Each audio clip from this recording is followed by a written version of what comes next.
I don't know if anyone remembers this, but there was a rumor that Apple was looking to add a touchscreen to their AirPods.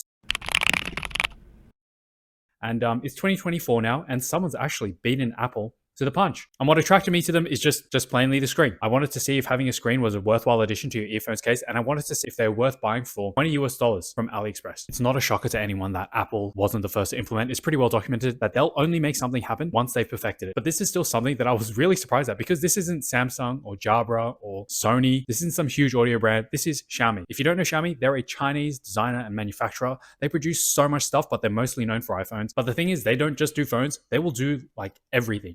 They'll make vacuum cleaners, they'll make TVs, and apparently this year they released an electric car in China. The unboxing process is really simple. If you want to see what's on the outside of the box, just pause it at any moment, but you just have the earphones, then you have a manual. It comes in both English and Chinese, a USB-A to USB-C charging cord, and that's it. They come in white, which I have here. There's a black, and there's also a silver and a purple from what I saw online. A quick size comparison, next to a pair of AirPod Pros, they look really massive. Lengthwise, the Xiaomi is 5.9 centimeters or 2.3 inches, while the AirPods are 6 centimeters or 2.4 inches. Width of the Xiaomi is 5 centimeters or 2 inches, where the AirPods are 4.5 centimeters or 1.8 inches.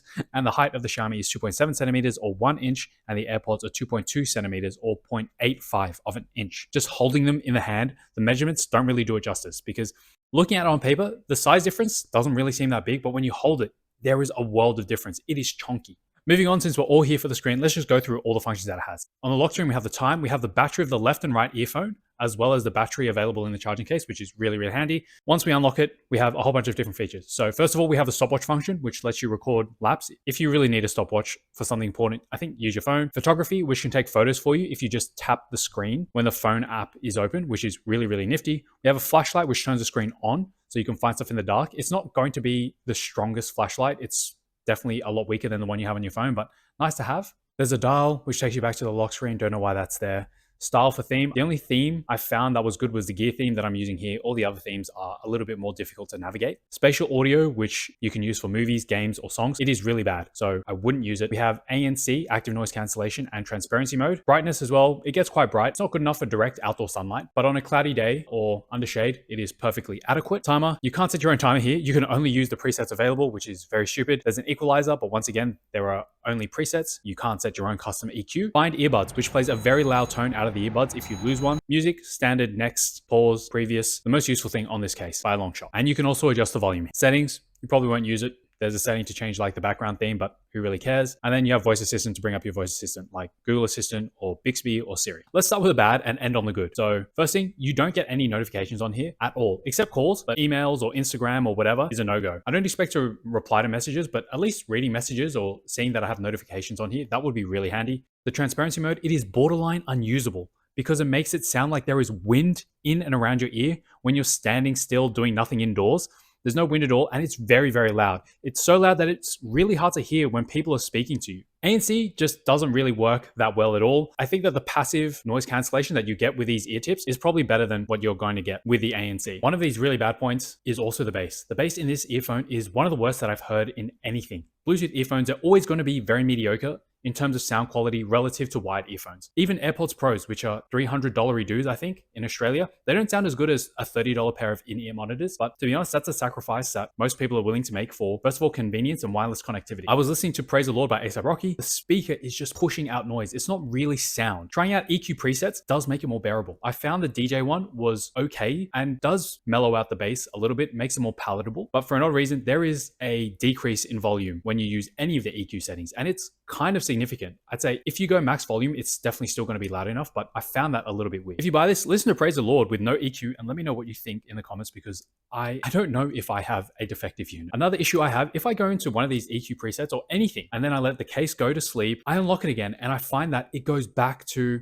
the stopwatch. It always goes and defaults back to the stopwatch. It will never go back and open to where you left it. And I find that very, very infuriating. Also, the touchscreen isn't that sensitive. You can see me tapping on the screen like crazy. I have this default screen protector that comes on it. I haven't taken that off, and I probably won't take it off, but it should not make that big of a difference. A huge missed opportunity, I think, is the inability to swap between different devices using the screen. So let's say that you're connected to your laptop and your phone and you want to disconnect and use it with your TV. On your case would have been the perfect use for something like that. Just go into the menu and swap over from one paired device like your phone and swap it over to your TV, swap it over to your laptop. Not having to go and turn Bluetooth off between certain devices and on again when you want to connect and pair. I know Apple does a really good job of this, makes it very, very seamless, but on all these budget devices, you always have to turn off Bluetooth on one device and then turn it on another one. I don't know if this is really a downside. The case is a little bit chunky. I find it's a little bit bigger than what most people are probably used to, but to have a screen on there, I can't be too mad. Onto the good, the price. For what you get, it is honestly quite the package. Wireless earphones on the budget end are normally like 10, 15 USD. If you spend another 5 or 10 more, you can get a pair with a questionably useful touchscreen. The sound quality, other than the bass, is really okay. It's not that special, but I mentioned that Bluetooth earphones are never that great, especially relative to wired. It's very likely that you listen to these when you're out and about. There's heaps of other sounds around you, like traffic noise, transport noise. So the overall sound quality, I don't think is as important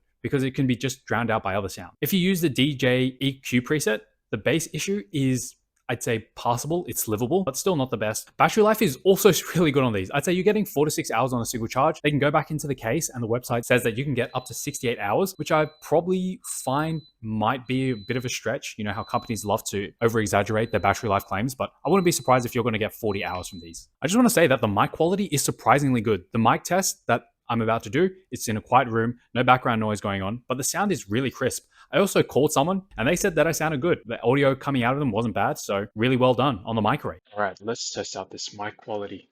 Do you think it's going to be good? It's probably pretty bad. Okay, overall recommendation, the bad stuff and the good stuff is over. If you want this for ANC or value transparency mode, don't buy this. If you're a basehead, don't buy this. If you have a smartwatch, don't buy this. Overall, this is not a bad product given the price, but there really are quite a few downsides. I think the main attraction here is not being tethered to your phone, while you can still use it for music. I think music is probably what a lot of people use their phone for the majority of the time anyway. I found that I do like using this in the gym where I can plant my stuff in one corner of the room. And if I want to change songs, I can just bring this out with me and just use the case. But then again, you can just double tap on your earphone to change to the next song. So it's not a game changer in that regard. I don't think that a lot of the other features on this are really features. I think I would use my phone for more than half of these, like timer, stopwatch, flashlight. But taking the price into consideration, what you get is really impressive.